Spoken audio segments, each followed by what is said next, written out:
नमस्कार दोस्तों, देश दुनिया में हर साल गर्मी बढ़ती जा रही है और इस बार अपने देश में अप्रैल के मंथ में ही गर्मी के नए रिकॉर्ड्स बन रहे हैं। और मौसम विभाग की माने तो अप्रैल के एंड वीक से ही देश में भीषण गर्मी पड़ने वाली है।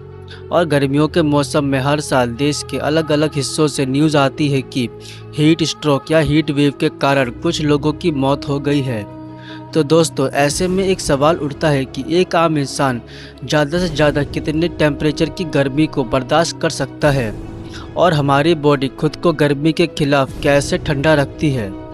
और क्या आप पेट बल्ब टेम्परेचर के बारे में जानते हैं, जिसमें हमारी बॉडी 35 डिग्री सेल्सियस के टेम्परेचर को ही सहन नहीं कर पाती। तो आइए दोस्तों, इस वीडियो में इन सभी सवालों के जवाब को जानने की कोशिश करेंगे, तो वीडियो को पूरा एंड तक जरूर देखें। आइए दोस्तों, पहले यह जानते हैं कि हमारी बॉडी टेम्परेचर को मेंटेन कैसे रखती है। दोस्तों, हम ह्यूमंस वार्म ब्लडेड मैमल्स हैं। इसका मतलब ये है कि दोस्तों, हमारी बॉडी खुद के टेम्परेचर को मेंटेन रखने के लिए एक खास तरह के प्रोसेस को यूज़ करती है, जिसे होम्योस्टेसिस कहते हैं। और दोस्तों, वैज्ञानिकों के अकॉर्डिंग एक ह्यूमन बॉडी का जो आइडियल टेम्परेचर होता है वो है 37 डिग्री सेल्सियस, यानी कि 98.6 डिग्री फ़ारेनहाइट। और दोस्तों, इस टेम्परेचर को मेंटेन हमारे ब्रेन का हाइपोथैलेमस पार्ट करता है। वैसे तो दोस्तों, हाइपोथैलेमस के बहुत से काम हैं हमारी बॉडी में, जैसे कि हार्मोन्स को रेगुलेट करना, थर्स्ट एंड हंगर को रेगुलेट करना, और इन्हीं में से एक है टेम्परेचर को रेगुलेट करना। दोस्तों, जैसे कि ठंड के मौसम में जब हमारी बॉडी को ज़्यादा ठंड लगती है तो हमारी बॉडी ठंड से कांपने लगती है और हमारे मसल श्रिंक हो जाते हैं, ताकि जो हमारी बॉडी हीट पैदा कर रही है वो बाहर जा ना पाए। और दोस्तों, वहीं समर के सीज़न में हमारे ब्लड वेसल स्प्रेड यानी कि फैल जाते हैं, जिससे बॉडी की हीट स्वेट के थ्रू बाहर निकल सके और बॉडी इंटरनल टेम्परेचर को स्टेबल रख सके। दोस्तों, ये तो हमने जान लिया कि हमारी बॉडी कैसे टेम्परेचर को रेगुलेट करती है। आइए अब ये जानते हैं कि एक आम इंसान ज़्यादा से ज़्यादा कितने डिग्री सेल्सियस के टेम्परेचर को सहन कर पाता है। दोस्तों, एक आम इंसान कितने डिग्री सेल्सियस की टेम्परेचर को सहन कर पाता है, ये बहुत से फैक्टर पर डिपेंड करता है, जैसे कि ह्यूमिडिटी, एक्टिविटी लेवल और इंसान ने किस तरह के कपड़े पहन रखे हैं। और दोस्तों, जो सबसे मेन है इंडिविजुअल डिफरेंसेस, मतलब कि दोस्तों, आपने देखा होगा कि बहुत से ऐसे भी लोग होते हैं जिन्हें ठंड में भी गर्मी लगती है। और दोस्तों, इसमें जियोग्राफी भी बहुत अहम रोल प्ले करती है। और दोस्तों, साइंटिस्ट के अकॉर्डिंग 35 से 37 डिग्री के टेम्परेचर को एक आम इंसान ईजिली सह पाता है, लेकिन जब ये टेम्परेचर 40 डिग्री के पार जाने लगता है तो थोड़ा बर्दाश्त करना मुश्किल हो जाता है। लेकिन दोस्तों, जब टेम्परेचर 50 डिग्री के आसपास होता है तो ये टेम्परेचर बर्दाश्त करना मुश्किल हो जाता है। दोस्तों, अक्सर आपने डॉक्टर्स को हीट स्ट्रेस वर्ड का यूज़ करते सुना होगा।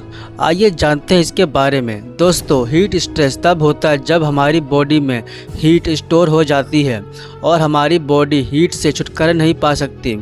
तो दोस्तों, इस केस में हमारा हार्ट रेट इंक्रीज़ हो जाता है, जिससे हमें हेडेक, थकान, प्यास, हैवी स्वेटिंग और चक्कर आना जैसे कई सिम्टम्स दिख सकते हैं। और दोस्तों, वैज्ञानिकों के अकॉर्डिंग 48 से 50 डिग्री सेल्सियस या उससे ज़्यादा टेम्परेचर में कोई इंसान ज़्यादा देर तक रहता है तो मसल्स पूरी तरह से जवाब दे सकते हैं और ऐसे में उस इंसान की डेथ भी हो सकती है।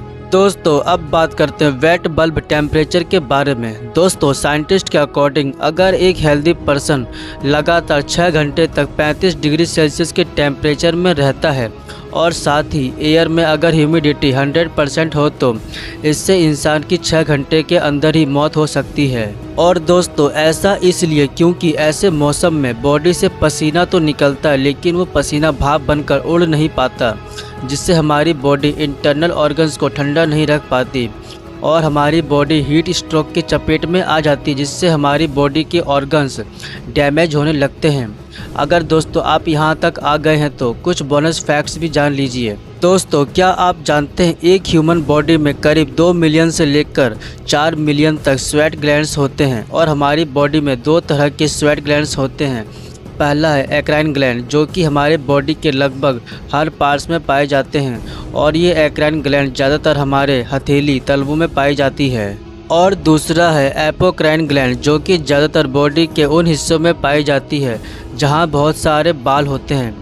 और दोस्तों, जो इन ग्लैंड से पसीना निकलता है वो गाढ़ा पसीना होता है और ये पसीना हमारी बॉडी में दुर्गंध भी पैदा करता है। और दोस्तों, आपको जानकर हैरानी होगी कि कोरियंस लोगों में एपोक्राइन ग्लैंड्स कम एक्टिव होते हैं, जिससे उनके बॉडी से पसीना बहुत कम निकलता है। और दोस्तों, ये ग्लैंड्स ज़्यादातर आर्मपिट और ग्रोइन के आसपास पाए जाते हैं। और दोस्तों, जैसे जैसे इंसान की उम्र बढ़ने लगती है वैसे वैसे बॉडी में स्वेट ग्लैंड्स भी कम होने लगते हैं।